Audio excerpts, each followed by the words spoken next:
women with uterine cancers. You realize that a woman has a BMI over 25, which just makes her overweight. She's not obese, she's just overweight. Shall we explain BMI?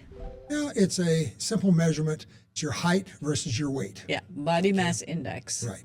And if you are overweight as opposed to perfectly normal weight, you are up to 4 times higher risk, 400% increased risk of endometrial cancer, cancer of the uterus, than a woman who is leaner. Yeah.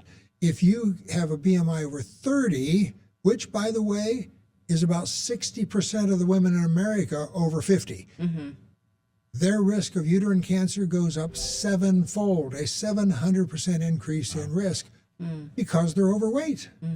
Esophageal cancer, cancer of the esophagus, which is fatal, a terrifying amount of time.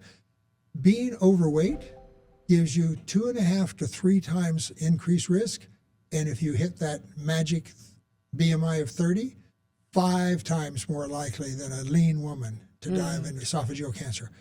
Stomach cancer, liver cancer, kidney cancer are all doubled if you're a typical American woman over 50. Okay, if you hit that magic number for formal obesity. Meningiomas, pancreatitis, or pancreatic cancers, colon cancers, gallbladder cancers, breast cancers, about a 50% increase in risk, 150% of lean women's risk. So almost every cancer you can think of, including ovarian cancers, thyroid cancers, are all related to weight.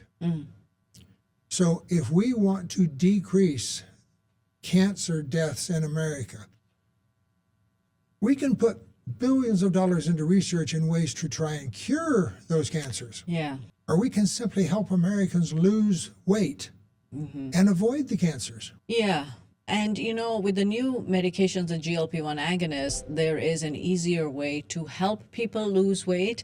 It is interesting that you mentioned the body mass index, which takes height and weight into consideration, because some people object to that because it doesn't pay attention to muscle mass versus fat mass. I don't use it for me because, according to my BMI, because I've got a fair bit of muscle mass. Yeah.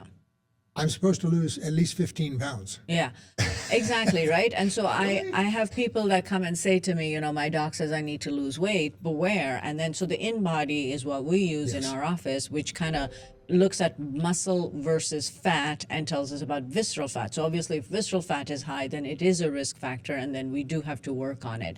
So finding out where you are is very important. And then, you know, sometimes people get complacent, or they feel like, well, there isn't much I can do about it anyways, right? Yeah. And the point is that even if in the past you said, well, my set point is this, I've reached this age and my metabolism happens and whatever I do, now there are new medications that can help. And then people don't go out of their comfort zone. They don't make the effort to look at their physiology or what is happening in their body. What are the other risk factors? What can they change? It requires some effort.